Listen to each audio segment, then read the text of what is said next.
So tonight we've got the Philpott fire investigation. We've got Matthew Lee, Station Manager, Prevention and Inclusion Department, Derbyshire Fire and Rescue Services. And I will come back to you in a minute. And the next meeting we have a journey through ballooning with David Barefoot, a retired consultant haematologist. I'm not going to read all his titles, we'll be here forever. So we've got Matt Lee and Dave Coss. They're specialist fire and explosive investigation officers. Matt has very kindly, he's actually on duty tonight and managed to get cover. He's a station manager and he's going to describe the investigation of a deliberate house fire which resulted in multiple child fatalities, and then explain the subsequent significant research undertaken by watch manager David Coss as part of his MSc. And he assures me that he has achieved his MSc, so congratulations, and he's now working on his PhD, so good luck. Good.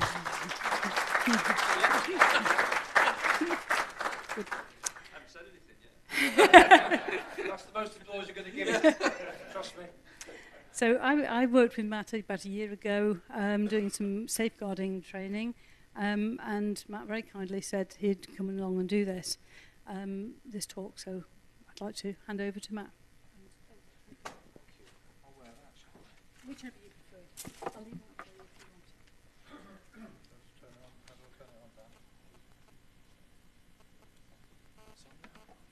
you want. Okay, good evening everybody. Can you hear me at the back? Yes, brilliant. I took it off because I remember Gordon Brown's embarrassing moment when he got into his car after speaking to me. Remember that? And there was always a danger with Dave and I that we'd do similar things. Well, thank you very much indeed for sitting there and being prepared to listen to us for the next 45 minutes or hour or so. Just to explain that whilst I've got the nicer shirt and I'm a different rank, Dave actually is a full-time fire investigator. He runs our fire dog and he works for the East Midlands. So Dave's dedicated role is going out to serious fires day in, day out across the county, sometimes further afield. So my job in the day is to manage a prevention team. So I run the prevention side of Derbyshire Fire and Rescue Service, and my contact with doctors is generally around trying to protect the vulnerable people that are living in the community, maybe in resi care. And my fire investigation role is a bolt-on role. But I have about 10 colleagues of my rank, and we turn out to fires, we try to put fires out, and we command fire crews, and we investigate them when they go wrong, because the judges and the courts and the coroners, they like to see people like me with all this stuff on my shoulders in the court explaining why it happened, but actually the clever guys standing in the corner. So what I'm proposing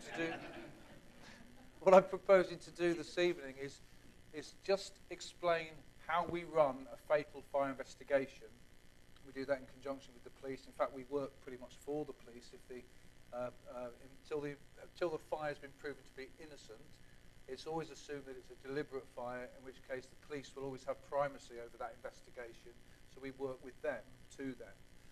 And once we've gone through that investigation with you, then Dave's going to explain some subsequent research we did, because, and I appreciate you've had a buffer in, and I appreciate you would probably want a light-hearted presentation. It's going to be kind of difficult to make this too light-hearted because we had 6 children die, but there was some benefit from it. We found 6 children in their beds. They hadn't moved. The pathologist assured us there was nothing suspicious in their bloodstream other than smoke. So we came to the conclusion that they died from smoke inhalation in their beds. But we knew, as the presentation will show you, that the smoke alarms were working. So that was of some concern. I spent the last 22 years promoting smoke alarm ownership in people's homes, and to find 6 children of various ages hadn't responded to the smoke alarm was very disturbing. So we're quite lucky that Dave's here, because Dave's undertaken this research, and it's upset people. It's challenged the establishment, it's challenged the British standards around smoke alarm ownership, and it's been quite uncomfortable for some. So I hope you'll enjoy what he has to say. Right, where's my clicker? Operation Morgan. This, as you probably, if you've worked with the police or if you watch police shows, they always give their sort of investigations that are quite large a name, don't they? I don't know why they came up with Operation Morgan. Just thrown out the computer. Just the computer decided to call it Operation Morgan. And this is a result of a fire that occurred on the 11th of May. I'm going to hand over to Dave in a moment, who's going to, on the back of this video, explain what happened from a fire response point of view. So when the fire got called in and how we actually tackled with the fire. Once you set the scene, if you like, I'm going to come back to you and I'm going to explain how we did the investigation. And then we'll see if you're still awake. And if you are, we'll ask Dave to carry on. All right, good evening, everybody. What we got, first of all, appreciate 2012, so we're nearly 4 years out now. So what we've got is a little clip. It's about a 3-minute long video, and it's an edited video of the events around that night, just to put you back in that mind frame, just to get you back into the case. There's no photographs of dead bodies or anything like that, so there's nothing that should traumatise you. The worst we're going to get is Mairead's 3-9's call, which is a little bit dramatic, but if you look at it from the point of view of it's staged dramatic as opposed to it is dramatic, then that should see you through. So we'll play this and see what happens. My house is on fire, my kids are in bed. Yes, what address? 18 Victory Road, Mrs. Philpott. Mrs. Philpott. How many kids are in the house, Mrs. Philpott? Where are they? I'm sick of them. Are there any flames there? Oh my God, please. All right, we've got the fire service coming on the way. I can't get my back in the kitchen. I'm sick of them. Is it a terraced house? Yeah, we've got the police on the way. Have you any idea what's caused the fire? I've no idea, mate, but it's been woke up by day long. There's smoke everywhere.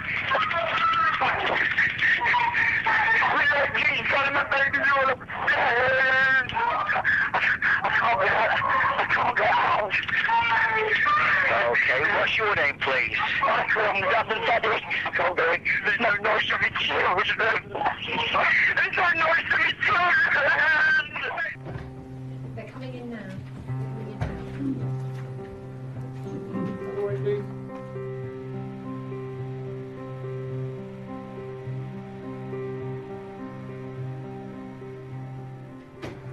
Good morning, ladies and gentlemen. Thank you for gathering. This is a very sad day.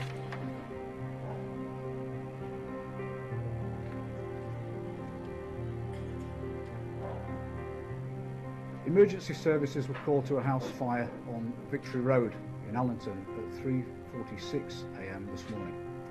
Sadly, I can now confirm that 5 children have died.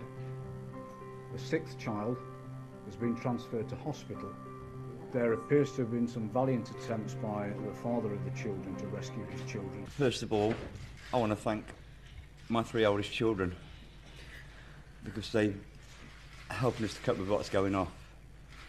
And then there's a young lad called Daniel Stevenson who tried to get in the house the same as myself, Joe across the road, and the Butler brothers.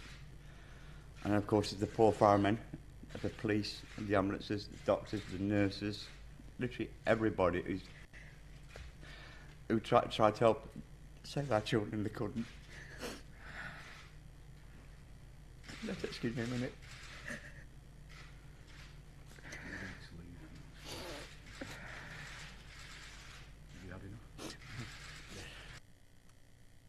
That last interview was supposed to be a police appeal for witnesses to anything that happened. The press conference lasted 12 minutes, and never once during that 12 minutes did he ever ask for help in finding who'd started that fire. He spent the whole time saying how good he was and how good his friends were and everything else. So with hindsight, you can see exactly what's happening, but at the time, it's just another cog in the wheel of the investigation that we're going through. What I'm going to do... sorry. Right, there is another video, but I'm going to skip through it, otherwise we'll be all night. So my job now is to take you through what exactly the fire crews did, what they presented with, how they operated, how they rescued the children, and then Matthew's going to take you through the actual investigation that followed. So my job is just a scene set, in effect. So Friday, 11th of May, 2012, 03:47 hours, the first call is received by Derbyshire Police. It doesn't go through to the fire service, it goes through to the police. Initially, we're thinking, what's the problem? Why haven't they asked for a fire service? In reality, what's happened is when they've made the call, they've asked for all 3 services, and the operators put them through to the police first. That's the only reason. Okay, so initially it looks a bit odd, but it's not. She says that there's a house fire and that all 6 children are still trapped inside the building. We then have a little bit of a stroke of luck in the sense that the nearest fire station is about 6-7 minutes away. But where this house is, literally across the road from this house, is a police station.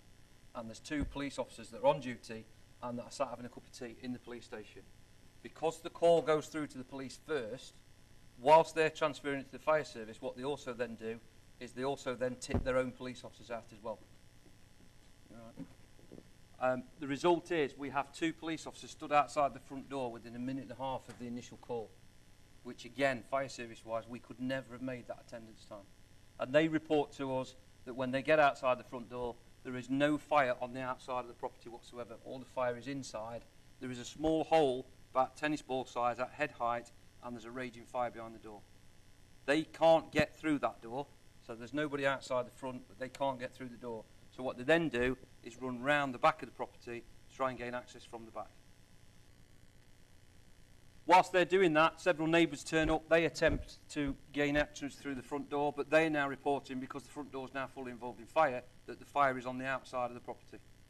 So we've now got fire outside the front door and inside the front door at the same time. Ascot Drive, which is the nearest fire station to the scene, they arrive on scene. Whilst they're en route, they get past the message, which is the message that every firefighter dreads, in that it is a confirmed fire and it is confirmed persons reported. That to us is a bit like man down to the police. It means that there are confirmed people inside the building that can't escape, and we know now it's time critical. It's the worst nightmare call we can get, and then you times that by 6, because we've now got 6 children confirmed inside the property. So you can try and imagine what's going through the firefighters' minds as they're attending the scene. The other bit of information they were given, which we'll come back to later, is that all 6 children were in the rear bedroom. So not only did they say they were trapped inside, they actually told us which room they were in. They were all in the rear bedroom. First thing the officer in charge does is he commits his breathing apparatus team through the front door to search and rescue. Go straight for the children, straight up the stairs, snatch the kids, get them out, save their lives. That's the plan. Breathing apparatus, Dave? Breathing apparatus, sorry, is the face mask that we have with the big oxygen tanks. We're very good in the fire service at acronyms and everything like that, but in reality, it allows us to breathe fresh air. A bit like a scuba diving set for smoke, if that's the best way of saying it. Frightens the life out of normal people. When you're lying in bed at night and you wake up and you've got this mask breathing at you, it makes you jump. But so this is a plan of the first floor. So we've got the front of the property there, the caravan that you could see there, and then the bathroom, and then the stairs coming up to the first floor, and the 3 bedrooms on the first floor. So the first team in have come straight up the stairs, straight for that back bedroom where they're expecting to find 6 children. In they go, and they find 1 child, fast asleep in bed, blankets tucked in, just happily sleeping. So they rescue that 1 child, they run straight back outside, they dump that child on the pavement, they turn around and they run straight back in again. Now we've got a problem because we're only riding 4 firefighters on the truck, on the fire engine. We've got 2 of them in breathing apparatus running in and out, we've got 1 of them powering all the water, and we've got 1 of them in charge. We've not got any medical staff to start looking after the casualties. So we're already in trouble. Yes, I think we should explain. She wasn't asleep. She just looked like she was asleep. Yeah, to be fair, she's probably already dead by this point, but yeah. I was trying not to be very clinical. I forget who I'm talking to. So they've gone back in. When they go back in this time, what they do then is they go to the second room. They've already searched that first room. They're happy there's only 1 child in that room. So they then go for the second room. And at this point, and you'll see from the photographs, there's a double bunk bed in the second room, and there's 2 children sleeping on the bottom bunk. But 1 of them has slightly fallen off to one side. So when the crew go in, they sweep the bunk, they find the child, but they don't find another child. They then carry that child out. We then get a situation where the next fire engine arrives, and a more senior officer, a watch manager, takes over the job, and he then commits his breathing apparatus team as well. So we've now got 4 people inside the building searching for the children. But now we have a little bit of confusion in the sense that Kingsway are now on the way in and Ascot Drive are on the way out, and they meet at the head of the staircase. Now I'm sure most of you will live in what I would call a normal home, where your staircase is probably about 6 to 8 feet as the maximum, head of the stairs, yeah? You put 4 firefighters with all their kit on and all their oxygen tanks in that room, they're actually quite tightly packed in. The crew coming out have got a child in their arms, and the crew going in, and they have a quick conversation, but somewhere along the lines there's a bit of confusion, and we end up with the second team going in and going back into that bedroom. The confusion's added to because when they go back into that bedroom, they now find another child on the bottom bunk, which is where the crew's just rescued the other child from. So when they bring their child out, we've now got 3 children, 2 of them rescued from the same bed in effect.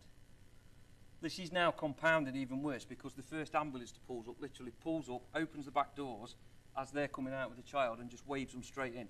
So they go straight in the back of the ambulance, dump the child, and they then take another child, put that one in the ambulance, and the ambulance goes. We think 1 child's gone to hospital. In reality, 2 have gone.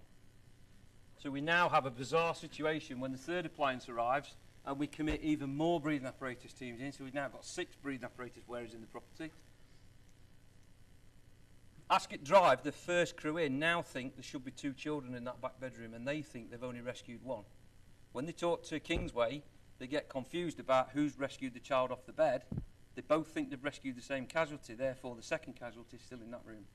So they go back into that room to look for the second casualty in that room. The other crews come in and they go straight into the front room and they rescue the remaining 3 children from that room. So we're now in a situation where we've got 4 children lined up outside.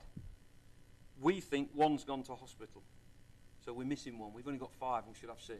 In reality, 2's gone to hospital, so we've got all 6. So what happens then is the fire crews are then going over and over and over all ground and trying to search and research to try and find the child, because we spend a lot of time on human behaviour in fires and what children will do in fires. The majority of children will hide from a fire. They will get under the bed, they will lock themselves in the cupboard, they'll do anything to get away from the fire. So we're now sending crews back in, upending beds, opening cupboards, pulling drawers out, anywhere where a small child could get. And it's not until 15, 20 minutes later and all the confusion starts to quieten down that they actually realise they've got 2 at hospital and we've got 4. So we have actually got all 6. But bear in mind, this is taking place at 4 o'clock in the morning in pitch black with everybody screaming and shouting and running all around you. So you can understand why that confusion just gets compounded and compounded. We then get the first station manager to arrive, so of Mr. Lee's rank, first officer in charge comes to take over the scene, and we have a second stroke look. This gentleman, he's actually retired from the service now, but he was getting ready to retire, so he'd been taken off fire investigation, ready for winding down. But he turned up to this job and he noticed straight away that the only way in and out of this property was that front door. You can't get round the back. You can only get through that front door. So he shouted to the troops to lay down what we call a salvage sheet, which you'll see in the pictures, a big green sheet over the doorway, which then puts a block between anything underneath and anything we drag over the top. So it's preserving the evidence that's underneath. Belting moved because it managed to secure us our evidence for later on, as you'll see. So all that's took me 10 minutes to explain to you. That probably happened in about 3 or 4 minutes flat. It was that fast. It would have been bang, bang, bang, bang, job done.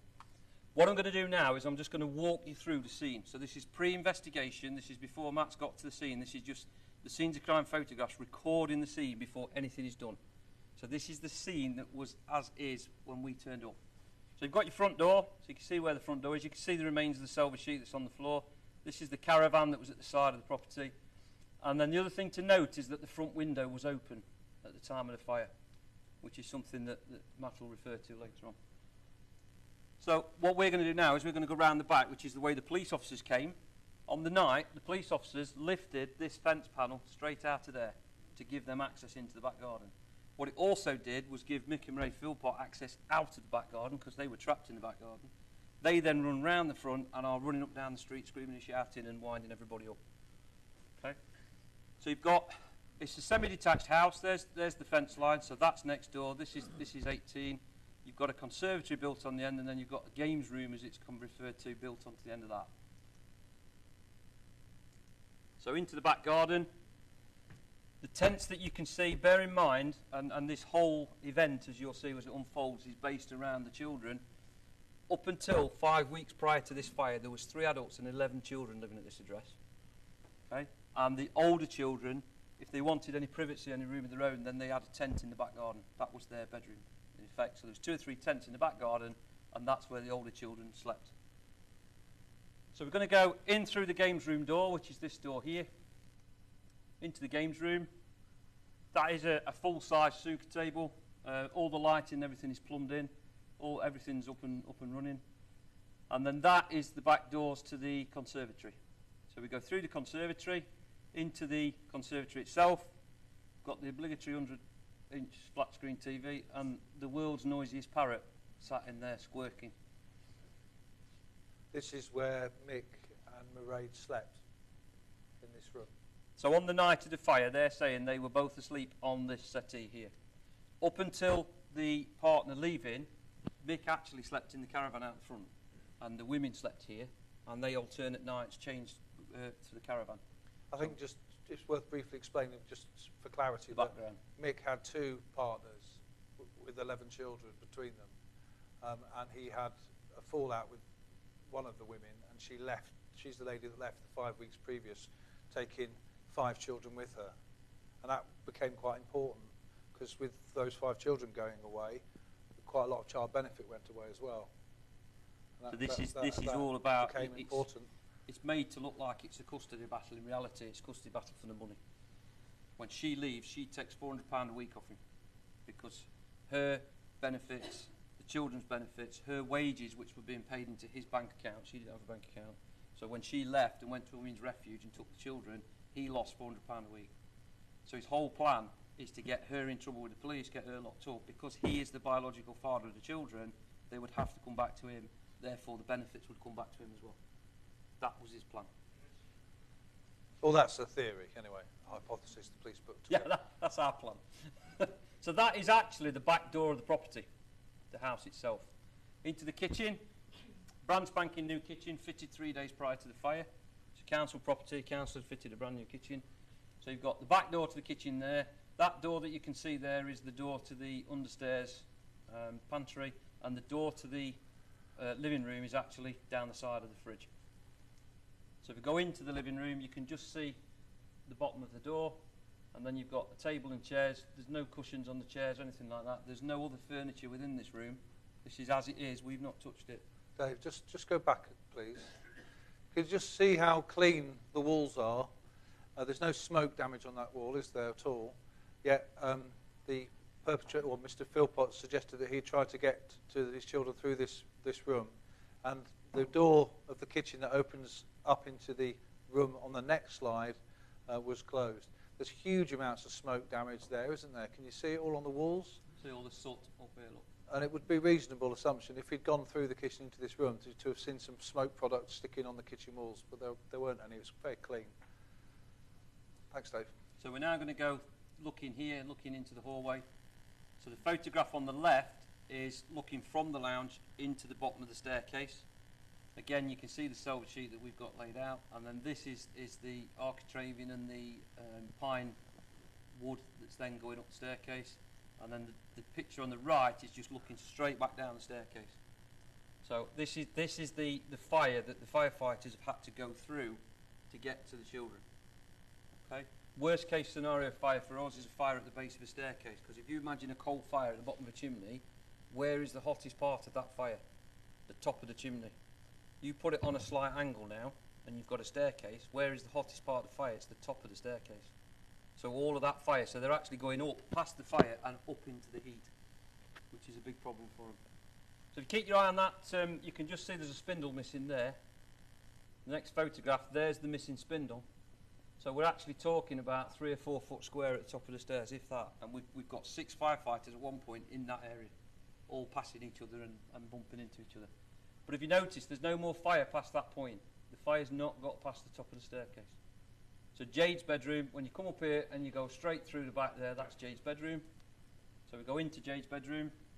A couple of things to note. The clean bits you can see is where the plastic's melted off the walls. So it's where the plastic front fascias of the cupboards have fallen down. And the reason why you've got clean bedding is because the fire crew didn't neatly fold the pillars back and take the child. They just grabbed child, pillars, everything, and gone. So the actual duvet that was over the child is now outside with the child as well. Into the second bedroom then, and if you remember, this is the bedroom where all the problems were. This is the bedroom where we thought we'd still got a child missing. So this is the bedroom that we've actually turned over and turned over and turned over to the point where you can see cupboard doors have been clean ripped off cupboards. Every hole big enough to take a child has been emptied. Everything absolutely emptied completely, which is what crews will do. Keep going and keep going and keep going until they find that child, if that child is in there. And then finally the front bedroom. 3 children rescued from this bedroom. Other things to note here, there are no door handles on any of the doors. So at no time could you shut any of these doors. There's no means of shutting the door at all. And you've got 2 double bunk beds here, and it's a bit of a bizarre situation. The bunk beds run like that, but the mattresses run across the bunk beds, as you'll see in the next picture. So your bunk beds run that way, but your mattresses run that way. The top bunk wasn't being used, so 3 children sleeping on this bottom bunk. The one that survived the longest, Dwayne, was actually rescued from that top corner. He was rescued, brought out alive, went to Derby Royal and was immediately transferred to Birmingham Children's and died in Birmingham the following day. But his death, even though they calculated his burns, they said 30% burns, but his death certificate still says smoke inhalation. So it's the smoke inhalation that's killed him. So that's it from the job's point of view. So that is a brief sort of, this is what happened, this is how we did it, this is why we did it. What you've then got is an investigation team put together, which Mr. Lee was in charge of, and what he's going to do now is he's going to take you through that investigation. Okay? Thank you, Dave. Can you still hear me all right at the back? It's difficult, isn't it, to sort of put across, I think, how tragic this job was. We don't see many fires involving the deaths of children. I've seen quite a few in my time, but it's not a regular event. And it was pretty devastating. It was particularly difficult because of Mick Philpott's notoriety. I think it was Anne Widdicombe did a programme with him several years ago. Do you remember it? Because he was refusing to work, so she got him a job, and he then didn't contribute. So there was quite a lot of media interest in the case. So if we come across as uncaring, I apologise. We were, all of the fire service, devastated by this loss. However, the death happened, and when Dave refers to rescuing, you may be sitting there thinking, well, it wasn't a rescue, was it, Matt, because they died? Well, firefighters are trained, unless it's obvious the person is deceased, they're trained to take people out because people can be revived. It's very difficult when you've got breathing apparatus on in a smoky environment, when you've got thick gloves to check for signs of life. So unless somebody's body's really destroyed, we would remove them, particularly with children. They do have quite high recovery rates, don't they? However, these children sadly died, and on scene. The scene was chaotic, with lots of firefighters and ambulance people trying to revive the children amidst a lot of confusion. So it's very tragic, but I wasn't involved in any of that trauma. I wasn't there. I was in bed. And I got a phone call from one of the senior officers, and they said, Matt, we've got a job on. We've got a job on. And he explained what the job was. He explained the political sensitivity to it. 6 children died. There's going to be a lot of interest from the press, but there's also going to be a lot of scrutiny of the schools. Did the schools pick up on a problem?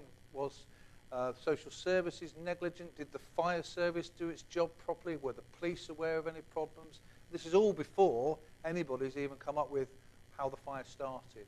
So there's a lot of interest. So he said, right, what we need you to do is get a fire investigation team together. It's a no-brainer that we'd have Dave, because Dave, as well as having a vast amount of experience, also has, at the time, Freckle, the fire dog. And I had another colleague, quite remote from Derby, to come and assist.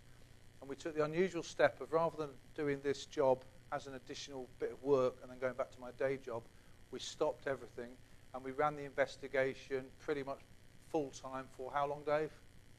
Oh, a good 3-4 weeks at the job. At least 3 or 4 weeks dedicated to this scene. And obviously the investigation took a bit longer. So what I'll perhaps do now is dispassionately talk to you about the investigation, because it's quite interesting how we come to the conclusions we come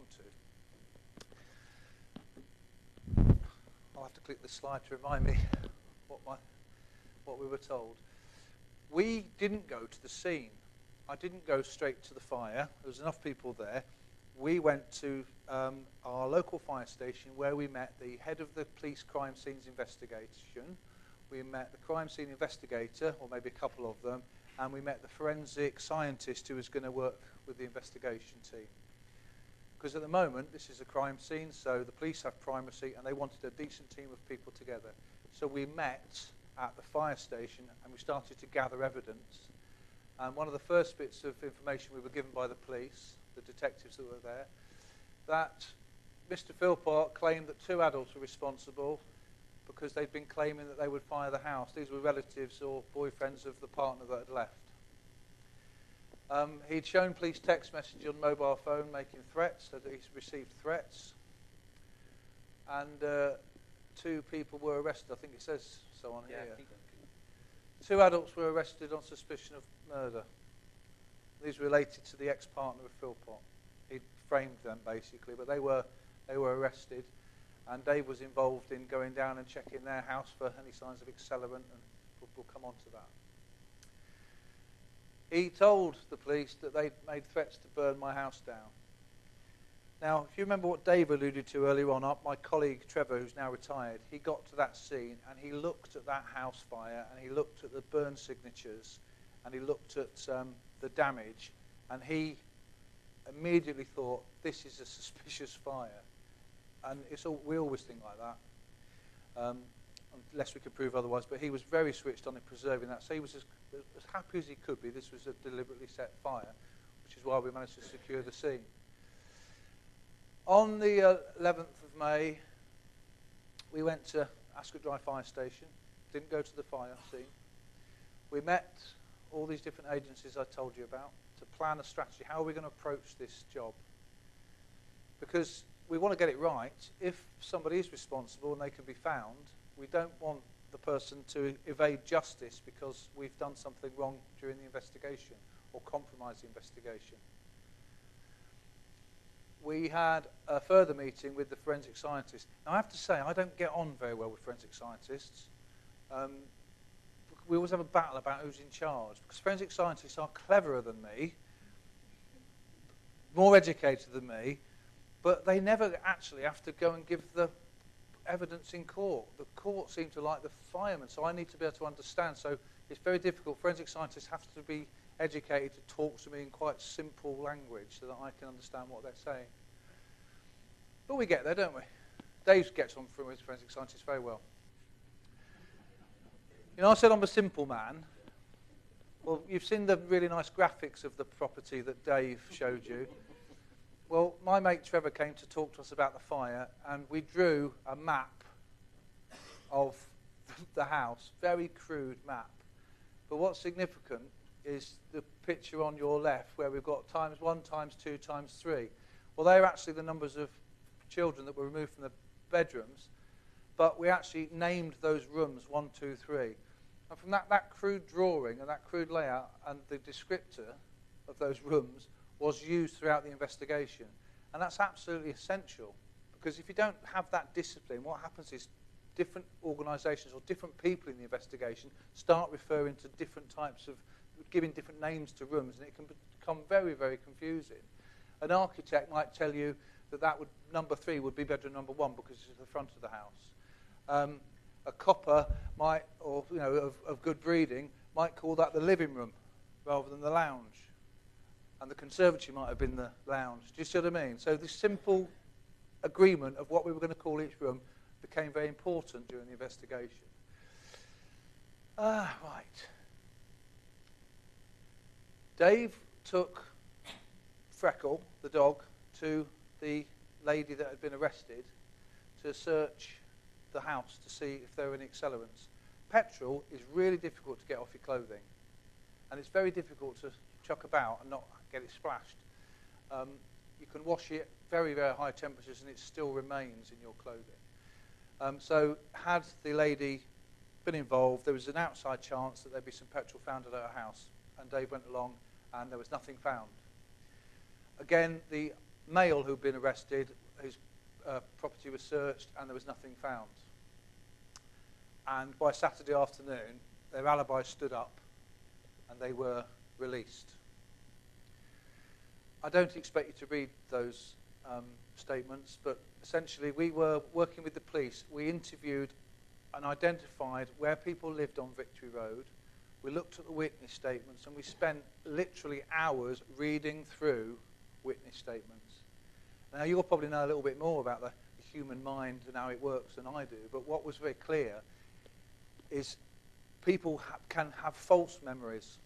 So they may experience something themselves, but then when they talk to somebody else that was also at the event, that person's memory becomes part of their memory.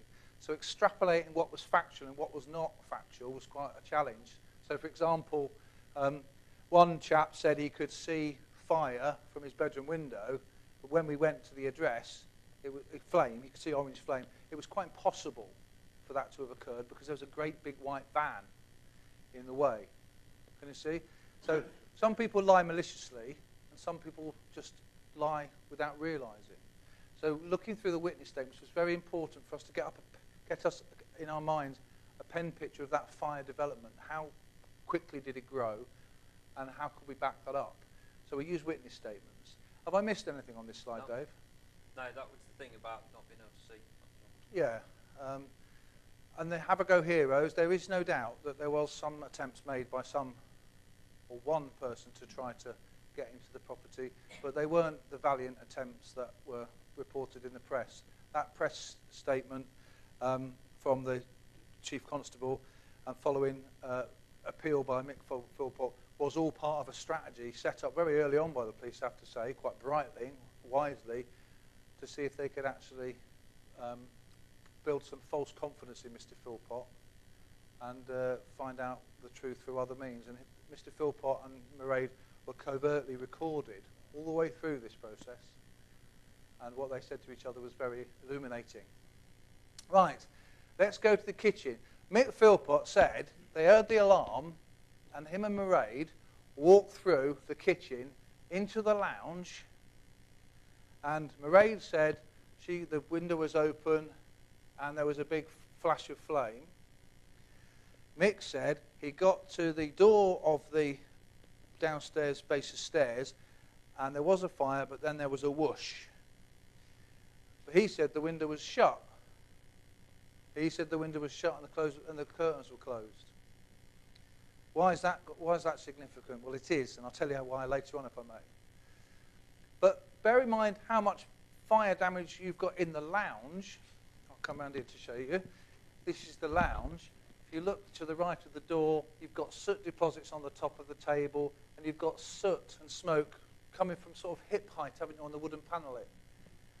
Around the door front, you can see that above the handle, well, sorry, below it there's a melted plastic bag, just slightly melted. Above it you've got some smoke, and if that would close, and you're looking at this side of the door, so that's just a bit of overpressure where you've got gaps around the door. But what you haven't got in the kitchen, recently refurbished I might add, is any smoke deposits at all. So I'm not happy that that door was open and that Mick Philpott went in for any considerable time into the fire room. The window, he said, was shut and the curtains were drawn, and we know it wasn't. And we know the window was open because of the way that the smoke has come out of the window. It's quite simple to see that now, but believe me, it took us a bit of time persuading the jury of this, because the defence said, well, the window was opened by firefighters. Well, it may well have been opened a bit wider by firefighters, but the fact of the matter is there wasn't a raging fire in the lounge.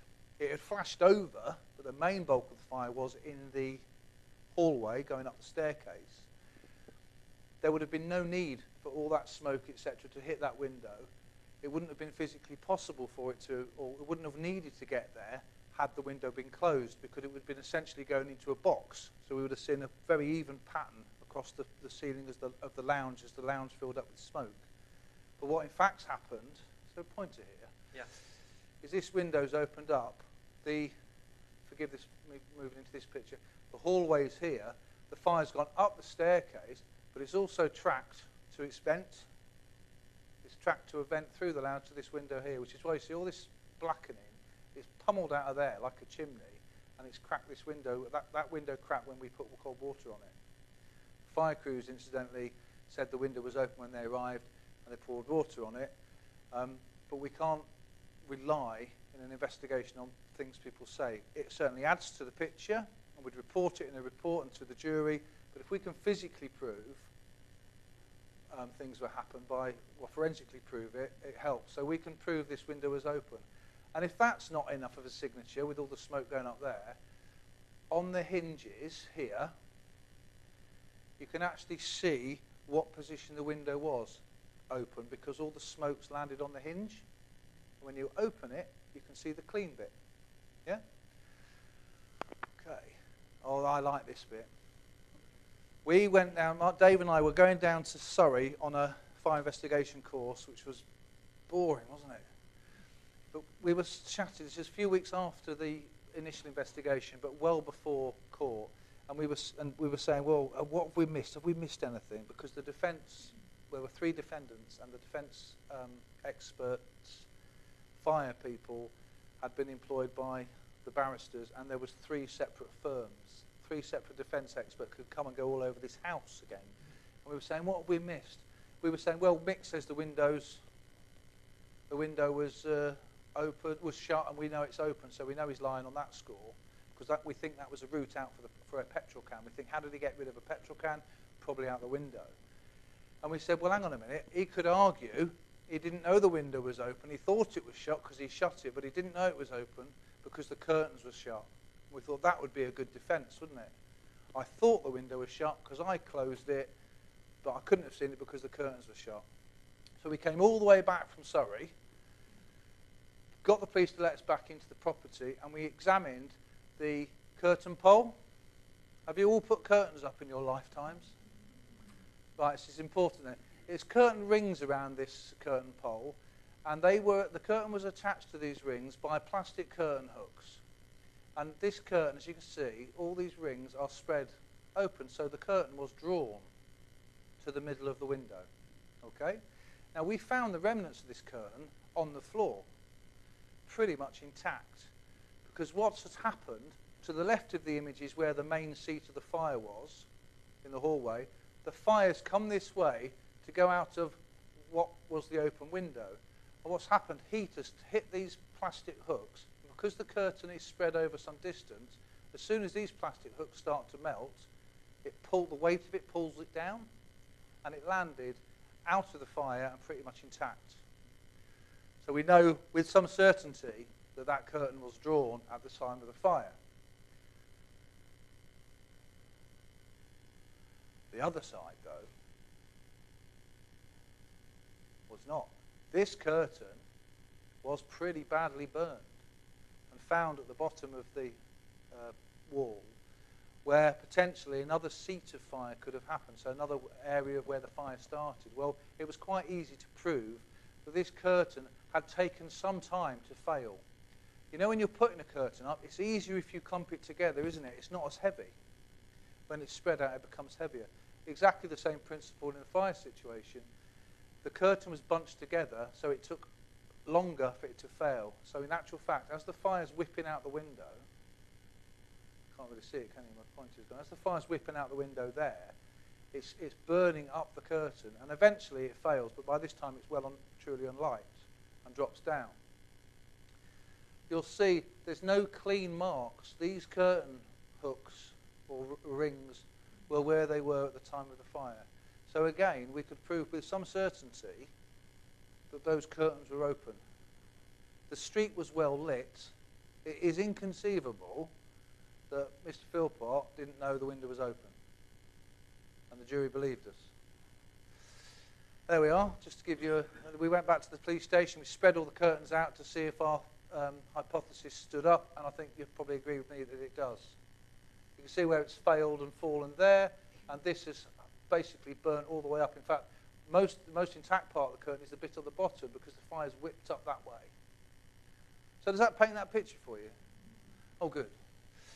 Right, base of the staircase, what we do, a bit like archaeologists, we'll have a look at what is on the top level of the fire and work out where it came from. And most of the stuff was dropped down from the ceiling as the fire had sort of raged and broke some of the plasterboard. The plasterboard's a very good insulator in fire, by the way. So we began to excavate dig stuff away, quite a painstaking job to see if we could identify anything in the fire debris that may have been responsible for the start of the fire. And this is the doormat, is it, Dave? Yeah, that's external doormat. External doormat. Now, did we find petrol on that external doormat? We didn't, did we? We didn't. Because the inference was that someone had come up and sloshed petrol. Massively important, this. You can't believe, I found it very interesting how important the small details were. But a defence was, someone's done it to me. Someone's set fire to me. So you would expect to see or have some petrol deposits found on that outside step. None at all. Also, I don't think you'll be able to see particularly well, from the way the door has burnt away, and it's pretty much completely destroyed, but it leaves some interesting signatures. There's more door on the outside than there is on the inside. So we're as happy as we can be that the fire's raged behind. Equally, the way the door frame bows, it bows towards the inside rather than outside. So it's a UPVC door, it's burnt towards the inside of the house. So again, we're quite happy that whilst the witness statements support the fact the fire was inside, that we can prove it by explaining to the jury how we know that the door's burnt from the inside out. And Freckle. Now in retirement, I understand? Yes, yeah, it is. Once we'd excavated a couple of layers, Freckle indicated, and it's really the first time I saw a fire dog perform, which was how many years ago now? Oh, well, 13 odd years. 30. I got ever so excited. I thought it would do something phenomenal when it found petrol, but it doesn't. It just stands still like that. So when Freckle stopped moving, we knew we'd got petrol. And this was quite important because up until this point, up until the excavation, we hadn't. Even though we knew it, we thought it was an accelerated fire, we couldn't prove it. We looked all around the area to see what could have caused the fire. We excluded electrical sockets. We excluded a light fitting that we found. There was remnants of a mobile phone, I think, in the fire debris. There was no rational explanation for how that fire could have started accidentally, but equally, we couldn't find a reason for how it would have started deliberately. But then Freckle pulled one out of the bag and indicated. So we were then able to take a sample. The forensic scientist then came in and took a sample away, which was analysed as petrol. There we are. That's how we identify it for the photographer. The brown paper bag is just to show you that, I suppose a bit like an autopsy, we absolutely remove everything. We have to log everything, make sure that we've not missed anything. And in fact, we've spent quite a bit of time sieving through the fire debris to see if we could find evidence. And we did. We found little springs and tiny little batteries, which turned out to be from an alarm panel and a smoke alarm.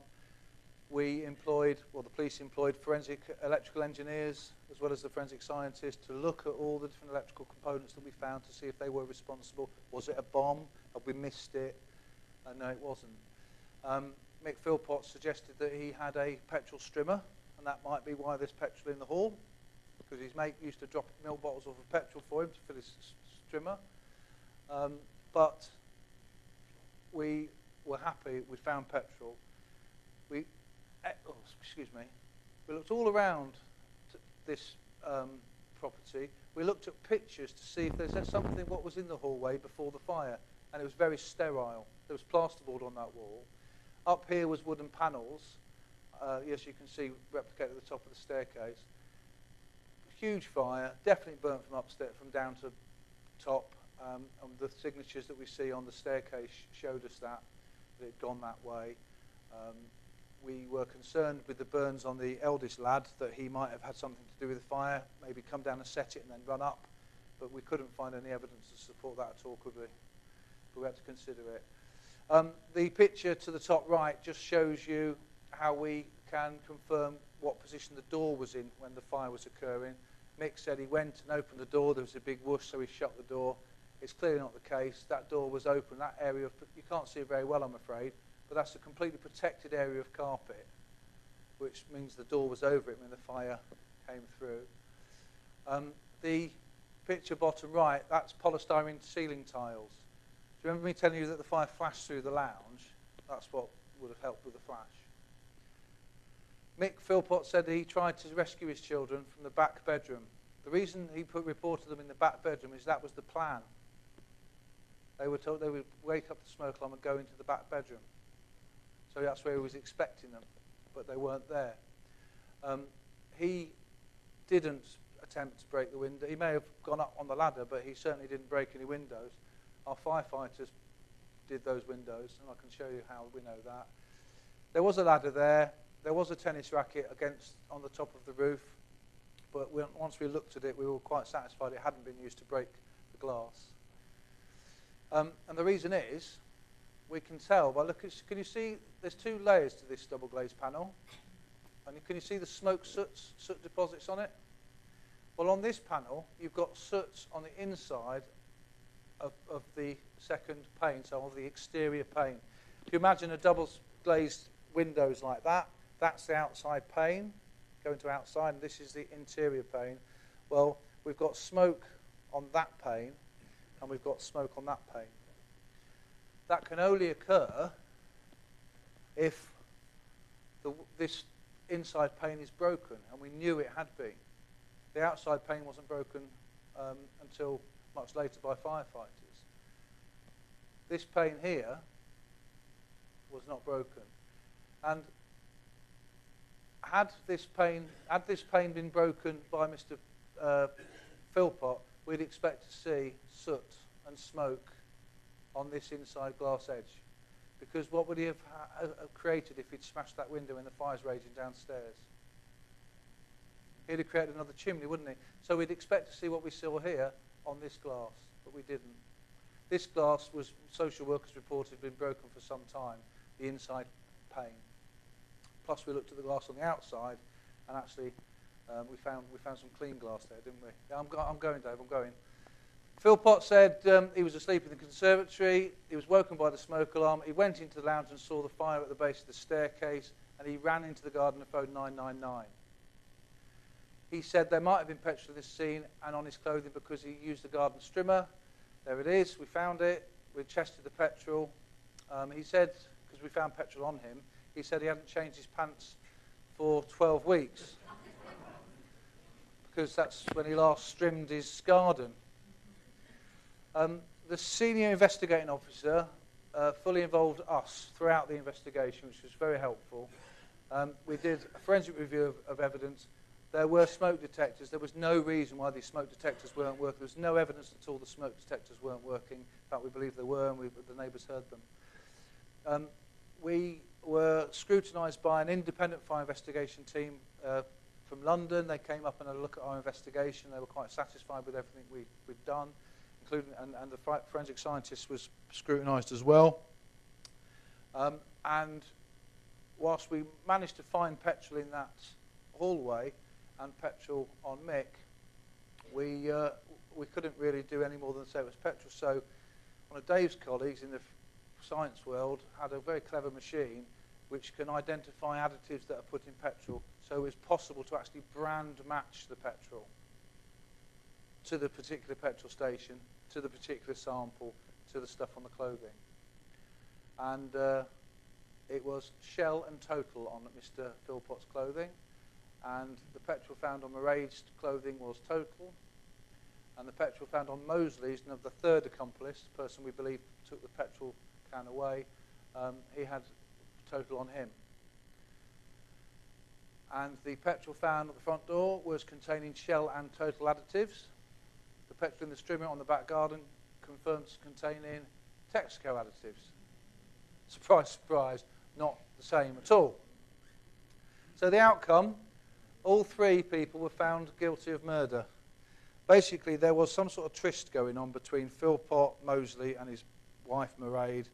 Mosley, I think, was co-opted into the crime by Philpott, and his wife was given to Mosley as a sweetener to keep him online. This was proven in court from covert recordings that happened after the event. The motive behind the crime was to get the children back, was to blame the ex-partner for the fire and get his children back to his home so he could continue to enjoy quite large benefits. He was sentenced to life with a minimum term of 15 years. His wife and Mosley were given 17 years, of which they will serve half. some of you that maybe have been involved in the world of domestic violence may be thinking Mairead was very controlled, and there's no doubt she had a difficult life. But the judge said there was lots of evidence of times when you have stood up to Mick and said no. You are able and have been able to say no to him many times. So she wouldn't accept the defence that she was bullied into this. She felt she was culpable. Mick served previously 7 years for attempted murder. He'd been jilted by a girlfriend while he was in the army, and he came back and stabbed her. And when her mother tried to intervene, he also stabbed her. So not a nice man. He had a conviction for common assault. He was on bail at the time of the fire for a road rage incident. Just not a nice guy. We started the investigation on the Friday, actually went to scene at 2 o'clock. We concluded on the 21st of May, so we were there for quite a long time. And we carried on in some way or shape or form the investigation for 8 months. We spent 500 hours doing this case, just as a fire team, and I'm pleased we did it. We found children dead in their beds, and we found smoke alarms were working. We couldn't understand it, so we asked Dave to look at it. Have you got time? I'm just conscious of time, guys. I didn't want to get you to fall asleep in front of us as well. You sure? Everybody happy? It's only about 5 minutes. Right, so we've got a major problem now. We've got 6 children that are dead in the bed. We've got covert recordings of Mick Philpott talking to his wife when they think nobody's listening, saying to her, I cannot understand why the kids didn't get out of bed. Now, if he's saying that, we haven't got a clue, then everybody's starting to panic a bit. So, we had 2 hardwired interlink smoke detectors. By interlink, we mean they talk to each other. One goes off, they both go off. We had one at the base of the staircase, one at the head of the staircase, which is a standard fit for us. That's a council fit property. Hardwired, so they're running off the mains, so there can't be an argument with flat battery or anything like that. And we'd already had a specialist engineering who had decided that those were working at the time of the fire. And Philpott's original statement was that he was woken up by the alarms. In the initial video, you heard him on the 3-9's call saying, when he asked him what started the fire, we don't know, we were woken by the alarms. So the suggestion is the smoke alarms were working fine. The problem we've got is that none of the kids had moved. Not one single child had made any attempt to move from the bed. They were, for all intents and purposes, fast asleep. They just never woke up. We could find no reason for the children not waking up. As Matt said to you to start with, for the past 15, 20 years of our careers, we have been taught religiously smoke alarm saves lives. You have a smoke alarm, you will get out, no problem. It'll all be hunky-dory. And people were starting to ask questions of what's gone wrong. And more importantly, the defence was starting to ask questions about what's gone wrong. And we need a watertight case when we get to court to be able to defend our actions and what we've done. So what we did was we set up a study with Strathclyde University, and we actually looked at it from a scientific point of view. So the idea being, if we produce a paper at the end of it, we can use that paper as evidence in court to support Matt when he's giving evidence in the witness box. That was the cunning plan. But just to give you an idea, within Derbyshire, between 2010 and 2013, 36 people lost their lives in fires, domestic house fires within Derbyshire itself. Of that, 12 of those were children. So it is a major issue. It's not a small issue to us, it is a major issue. If we're now suggesting we've got issues with smoke alarms as well, we're starting to build a really, really bad picture. At the same time, and Matt's department that he's in charge of, they go out, they talk to vulnerable people, they fit smoke detectors. In the old days, we used to tell you to buy a detector. Then we went down the lines of giving you a detector. Now we go down the lines of knocking on your front door and actually putting it up for you. So make you safe. If we give it you, it comes out on a car boot sale in a week's time. So we physically fit them for you. So in the same period, the same 3 years that we lost all these lives, we actually fitted 36,000 detectors. Which is a big amount, it's a large amount. But we're still losing all these children in house fires. So we wanted to prove the hypothesis. Can we find out why the children didn't survive the fire? And then the secondary hypothesis from that, do children respond from sleep to a detector, smoke detector? There was anecdotal evidence in other countries that they don't. This isn't something that it is something we weren't aware of, but it isn't something that hadn't already been highlighted, if that makes sense. So we set off down the lines, a full-scale research project with Strathclyde University. The aim of the study was to work out whether or not children, if you look at the age group was all built around the Philpott's age group to be able to say we can directly assess it to that. We wanted to know whether there was any sex or age-related differences, whether the girl should have woke up, the boy shouldn't, or vice versa. And we also wanted to know whether any change of alarm, so any low-frequency alarms. I don't know how many of you have got children of school age. Certainly secondary school children, the favourite thing at the moment is to get a low-frequency ringtone on your phone. Most adults over the age of about 20, 21 can't hear low frequencies. So the kids are sat there in the class texting each other, setting everybody's phones off, and the teacher at the front of the class is talking away. Can't hear it. It's quite funny when you go in and catch them at it. So we wanted to see whether there's something around that. You're a teacher, aren't you? Yeah? Yeah. It's the in thing, secondary schools especially. Yeah. You can't hear it. There's a test on the internet. If you go on the internet, YouTube and Google and all that, just put low frequency hearing test, turn it on. I've done it with my son, and I'm sat there going, I can't hear anything. And he comes out of the front room saying, what is that noise? Yeah, so it's all there. So we wanted to see whether that made any difference. So what we did, we allowed the children to go to sleep as normal. We obviously co-opted the parents on board. And then the parents were asked to push and hold the test button for a full minute. So to stand there basically with the detector sounding for a full minute at a time of their convenience. So we didn't say to them at a set time, we just said, because fire's random, and I know we've got issues with sleep patterns and all the rest of it, all we said to them was, you decide when you're going to do the test. Let the child go to bed. The only prerequisite is they are asleep when you do the test. Each child was repeated 6 times, so just to make sure it wasn't a one-off test that they slept through, the same child was tested 6 separate occasions. They had to have breaks within the test, so it wasn't every night for 6 nights. It was over a period of 3 or 4 weeks. Had to be on a school night, because we wanted the regular set sleep pattern. So there's no good doing it on a Saturday night when their eyes are kite and all the rest of it. And the children, the most important thing is the children were not to be told of the study until it completed. So if they didn't wake up for all 6, then you could tell them after the 6th test that they'd been tested. But you must not tell them during the test, because we didn't want to preempt them. A lot of firefighters, when we're on nights and you're dozing, you're always dozing with one ear listening. I mean, if you guys have been on call, things like that, you're listening for bleepers. You don't have a proper sleep. You've always got one ear open. So we wanted a complete blind test. We picked families with any children between the age of 13 and 5, as I say, to get into that age bracket. We made sure none of the children tested any sleep disorders or any issues that might throw or skew a test. And we made sure that we had standard domestic smoke detectors. So we're looking at a detector with a British kite mark on it, British standard kite mark, which says it will deliver 85 decibels at 1.5 metres when you press that button. So it's a standard fit. Guess what? I've been told you all that, and then knock on your door and say, can I wake your kids up at 3 o'clock in the morning? No. And then can I do it 6 times? No. I had major problems with the parents, particularly when I said to them, can I do it on a school night as well? They're absolute rebellion, because everybody felt they were going to wake the children up. There was no doubt about it. My sister-in-law bet me £10 that all her daughter's children would wake within 10 seconds of the initial thing. She's got 4 boys, and every single one of them slept through all 6 tests without steering. I was £10 better off. But the other issue was the fire service. The fire service was so confident, and me included. You know, we've been brought up in this generation that says smoke alarm saves lives. So we sort of been told smoke alarms work; they don't fail. Now we're suggesting there might be a problem with them. So within the fire service community, there was a big backlash saying, "Oh no, you can't do this. You can't prove they don't work. You know that can't happen. You've got to sort of do it a different way." Just to give you an idea of the families that we used, the massive amount of fire service families, because they were bullied, basically, by me. They can be told what to do. Matt was one of the ones. I knocked on his door, you will and you must.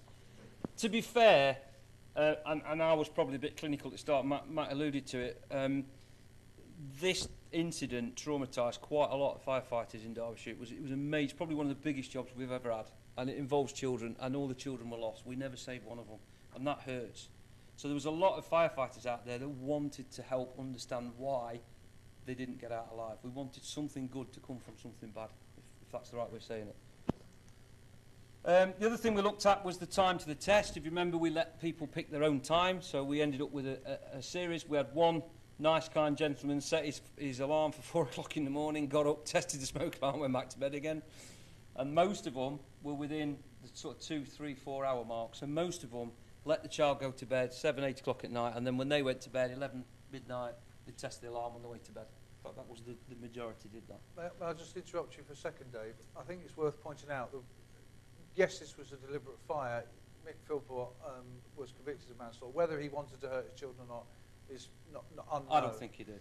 But the children did attend schools, and they'd all had fire safety education in the classroom. So had they heard the smoke alarm, there is every chance, and we have evidence of this happening in other incidents, that they would have either shut themselves in the room and opened a window and put bedding down, or stayed under the smoke. They would have had a chance of survival had they woken up to the smoke alarm, because they would have known. We've checked the records, they'd all had the education, and children are pretty obedient in those sort of situations.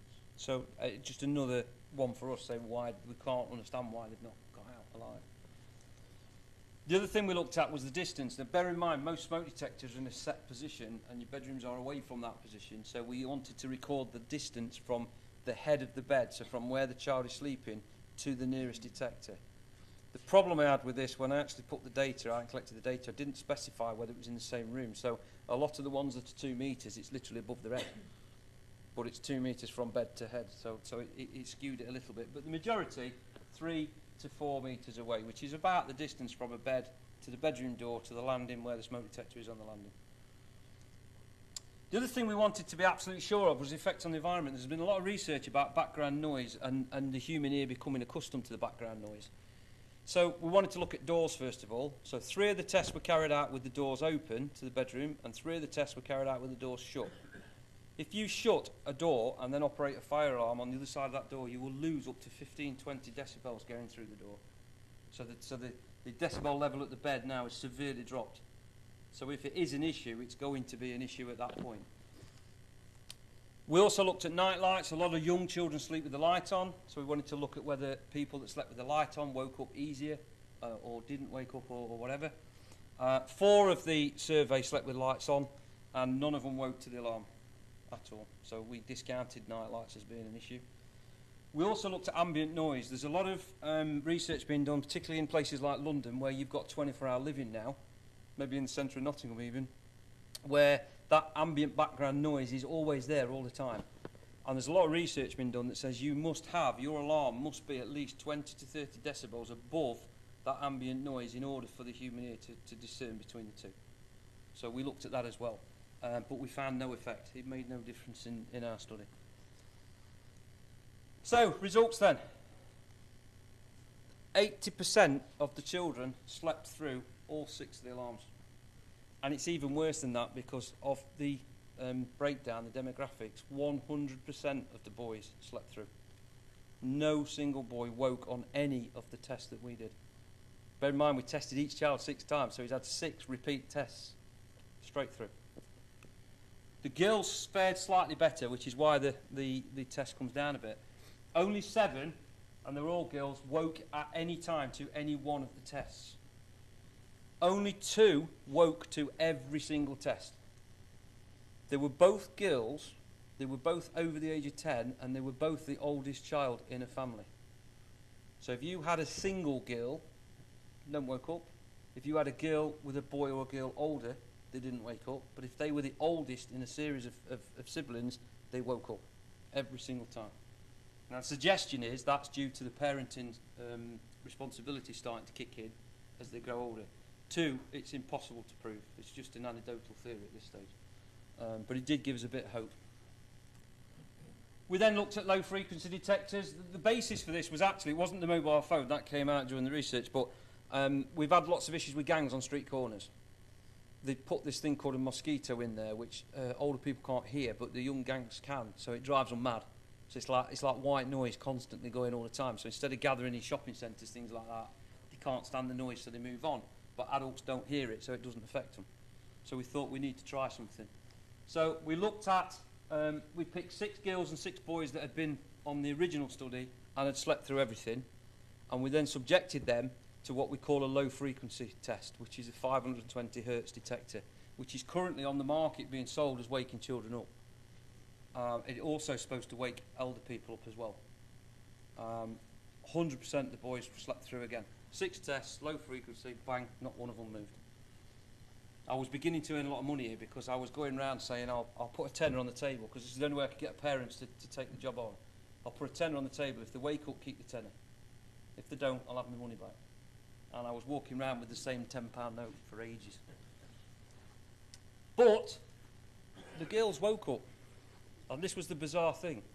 All of the girls woke to a low frequency, but none of the boys woke at all.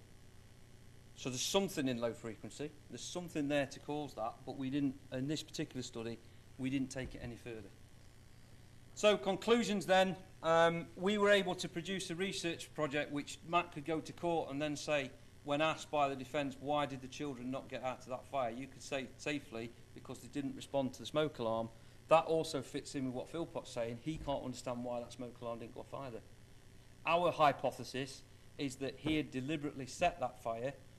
He expected the alarms to go off. He expected all the kids to gather in one room because that's what they've been taught at school, how to get away from a fire. And then he had already placed that ladder around the back. He would run up the back ladder. Didn't need to take anything with him because Jade would be in that room. She'd be able to open the window. He would fetch all 6 children out onto the roof and he'd be the hero. And his ex-partner would get the blame and he would get custody of the children back. It's backfired on him because when he's got to the ladder and he's looked through the window, instead of seeing 6 kids, he's seen 1 kid fast asleep and the smoke level dropping. And at that point, it's gone wrong. That's where it's gone pear-shaped on him. Just to finish off, it does improve slightly with a low frequency, but it had no effect on boys at all. Just to put a rider on that, we've actually got research funding now, just so you don't go to bed tonight and be frightened to death. We are actually now currently working on the next stage, trying to find a sound that does wake children up. And we have now successfully woken 90% of the boys without a problem. He's given me one of his prototype things. It's very Oh, annoying. it brought it, didn't it? But it's a smoke alarm that when it goes off, it's a woman's voice, and annoyingly, it's my boss's voice.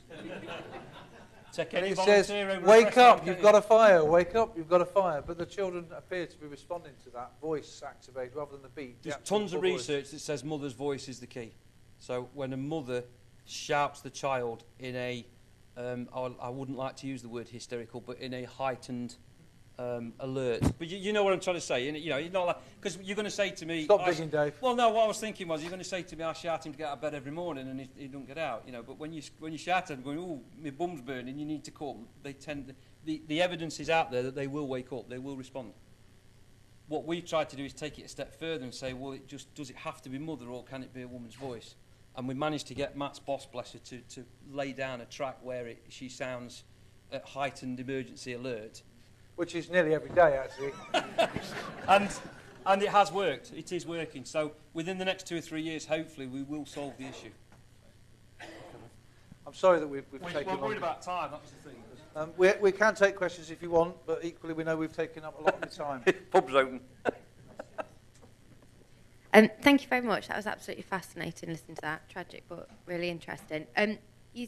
Was your study that you did, was it up to 13 years, did you say? Only because we were aiming it at the Philpott. The Yeah. study that we're now doing is up to infinity, in fact. There's no end limit. Right, that's great. So have you found, I suppose it's early days, but have you found any correlation with older years yet? Not yet. No. My son, aged 15, I have quite a small house, and it's only 2-bedroomed house, and Matt will tell you, our pages are loud. When they go off, they're loud. I have to have it on the landing, because if it's in the bedroom, I'm on the ceiling for 5 minutes. My alarm can go off. I can get up, turn it off, ring control, get the job, go out to the job, come back, ring control, go back to bed. He'll get up in the morning and he won't have heard anything. So, but it is also, there is also a suggestion of linking it to young drivers. You know, we have issues with young male drivers, dangerous driving. The issue we think is around the frontal lobes. Without getting too technical, your frontal lobes are monitoring your surroundings. There's a breakdown between your ears, so your ears will hear the alarm, they'll send the signal to your frontal lobes, and your frontal lobes will say, "I'm not bothered, don't worry about it." In the same way as the young male driver, and you're sat in the passenger seat, is hurtling towards a right-hand bend, his eyes are saying, "You ain't going to make this," but the brain's saying, "Don't worry about it, we'll be fine." And you're sat in the passenger seat like this. So it's all linked. It's finding that age.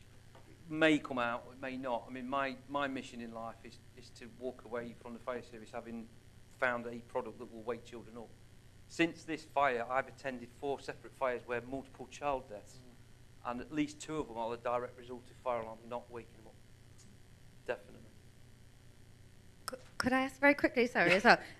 You said you looked at low frequency, and that seems to be more effective with girls. Have you looked at the opposite end, high frequency at all? Well, a normal smoke detector is high frequency. Oh, right. Yeah, Okay, 3,000 hertz is a normal detector. Right. So that's having no effect whatsoever. Yeah. So we've gone low because that's what anecdotal was. And it is working, to be fair. Low Yeah. frequency does work. Thank you. This lady there. Go on.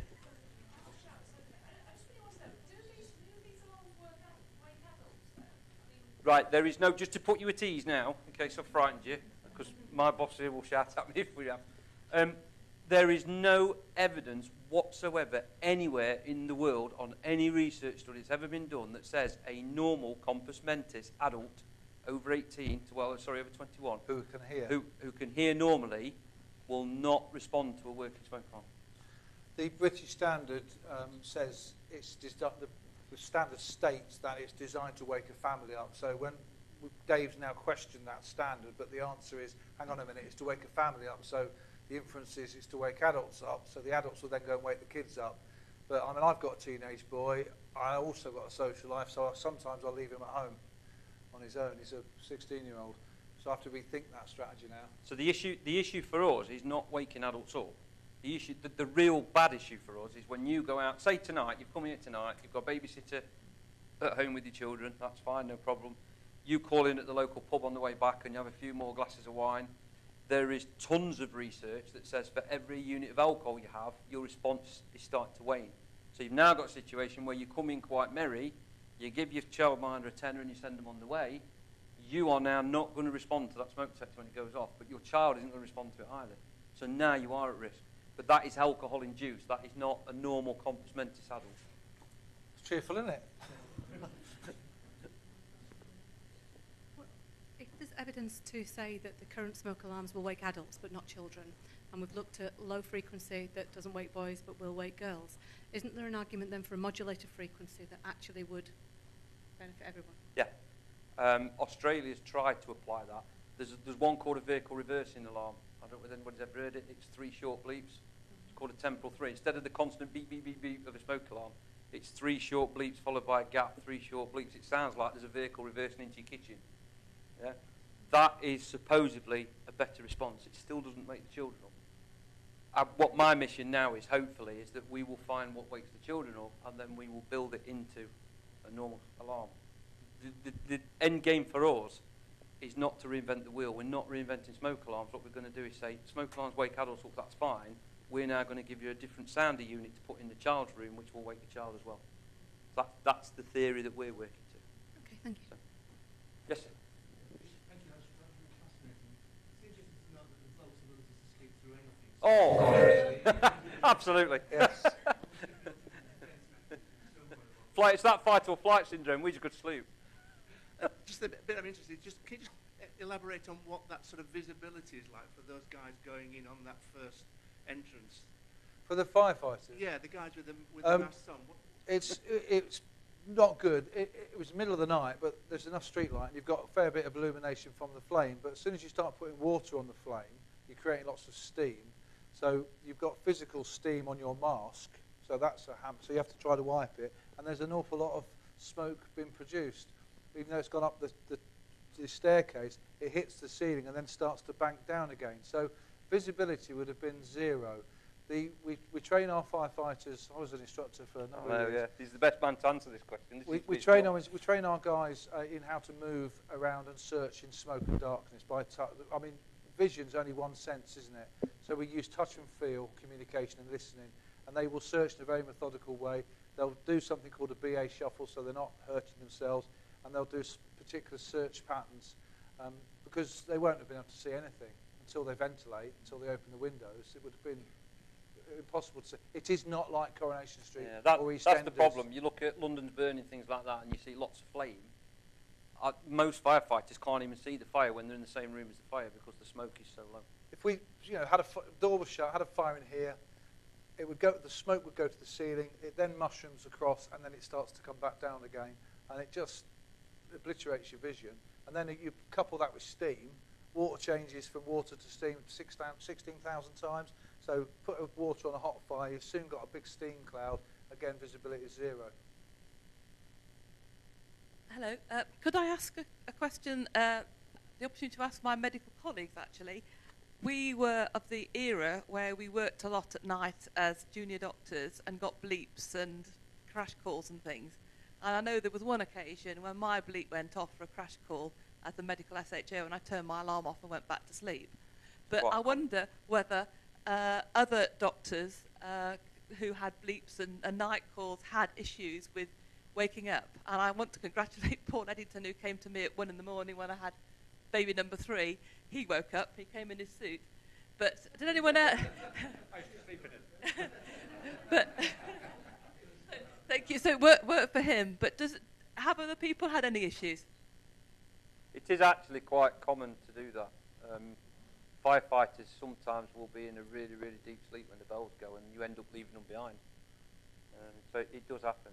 My wife, famously, years ago, when we had our child, we had the child in the Moses basket side of the bed, and he's crying. I wake her up, do the honourable thing, wake her up, say the baby's crying. She reaches in the pram, feels for the dummy, feels for the hole, sticks it in, baby stops crying. We go back to sleep. We wake up in the morning, he's lying on his side with a dummy stuck in his ear. It happens to me. Well, not anymore. We've got these new pages. I can't make it. God, don't. I can't make it go off. It will deafen you. But before we used to have quite a nice little beeping page. So what would happen is my wife would, as a social worker, she's very liberal and kind. She'd stroke me gently and say, "Matt, your pager," and I'd wake up. Oh, okay. I'd put my glass on. I'd go to the fire. Now this thing is responsible for 2 broken ribs because when this goes off, she's, "Matt, your bloody pager's going off," and she hits me, and that's wakes me up. My wife. There's been a lot of research done around alarms and alarm noises, particularly in shopping malls and things like that. And you very often see all these research tests where they invite a group of people in, don't tell them, they make some study up, but the actual study is how they will respond to a fire alarm sounding. 90% of people will not react to a fire alarm sounding in daytime, but they will react to a voice message saying you need to leave, there's a fire. So it's almost like we're geared up to accept noises. But when noise is delivered with a message, the message is accepted and off you go. So whether your pager should say wake up, I don't know. Well, mine does. Not a question for the speakers, but I do see 2 or 3 pathologists here. And as a retired physician, I want to know what actually kills people from smoke inhalation. Well, let the pathologist sitting in front of me. I'm going to tell you what we think. Yeah.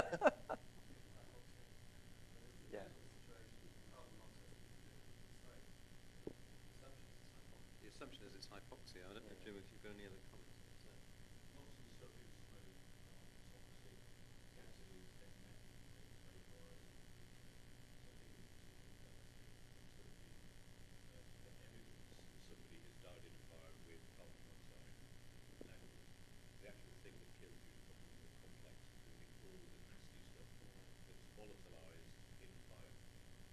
It's quite interesting to note because if it's a normal case and they do a normal tox screen, they'll come back with carbon monoxide levels, but we ask them to do an enhanced tox screen, they very often come back with hydrogen cyanide and stuff like that, which is all built in.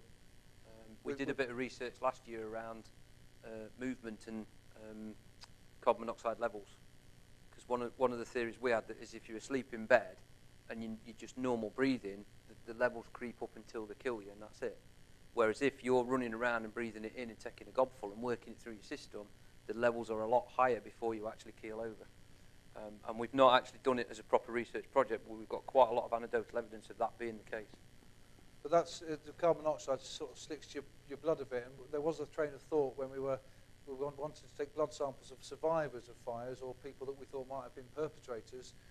Don't bother if they're smokers because they'll already have an elevated level. But the science is challenging that now, and we think we can by using blood samples we can actually tell how long somebody's possibly been in a fire, regardless of whether they're smoking. We get a lot of people that say they've not had any involvement in this fire, they've been nowhere near it, but in reality they've got soot coming out their nostrils and their eyes are all black. So we know they've been in the fire. We just need evidence to prove it. So that's why that research is going. Yes, sir. Just don't ask me anything about sport. And you, you've got a mate who's an immunologist. they can also do a PhD on a subject that I'll tell you about. There's something called an EpiPen, which guys who are allergic to something, call it peanuts, have to inject themselves with adrenaline. In London, they taught the mothers of children who are allergic to something longer than normal. And then they tested the mothers 6 months later with the noise going on in the background, which was of the child having an attack, and then they had to inject a doll that was a stimulated baby lying next to them. Half the mothers, on a longer test, training them, half the mothers injected themselves in the thumb. Yeah, that's the first thing. Secondly, the pen that was designed was a standard pen of a needle that was a given 2 centimeters, let's say. So for sometimes that person that they were injecting, that needle was far too short. Other times it was just right, and other times it was just too long. So I suggest you divorce the wife you've got, marry an immunologist, and get her to do a PhD about adjusting the pen and training the mother better than she is at the moment. What you don't know is my wife is an immunologist.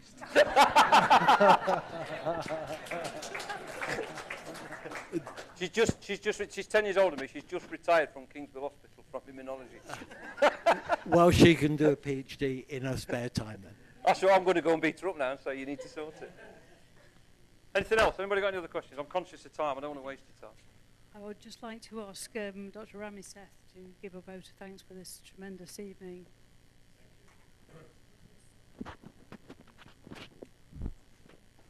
President Helen, it's a privilege for me to propose a vote of thanks to our speakers tonight. It's been a real treat. We have been at the edge of our seats all evening.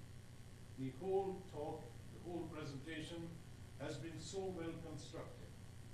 The death of a child in any experience in life is always tragic, but losing 6 children in a fire is so traumatic. And our hearts go out to the firemen and indeed the police and the ambulance and anybody else who has to experience death of a child and cope with such difficult situations. But it came across to me that they are dedicated and devoted emergency service who have such attention to detail that they leave nothing, no stone unturned to help and keep us safe in our beds wherever they can help us. The response time was fantastic from the police and from the fire brigade. And the amount of work that they did to prove how the fire was started and how the sequence of events took place was so beautifully introduced by you, Matt, and Dave. You've done an excellent job. And what really amazed me was the Strathclyde study. It has been a revelation that we are all sleeping in our beds, safe in the knowledge that the fire alarms will wake up our teenagers or our younger kids. And now we know that that's false security. And I'm so glad that there is so much research gone into it. And you really deserve a PhD on the subject. It's very, very impressive. So on behalf of the Society, I would like to thank you, Matt, and you, Dave, for giving up your time all the way from Alfreton and Chesterfield to come and talk to us and illuminating us tonight with so much knowledge, laced with a bit of humor here and there, and keeping us at the edge of our seats. So I'll ask the Society and our guests to show our appreciation in the usual way. Thank you very much. Thank you.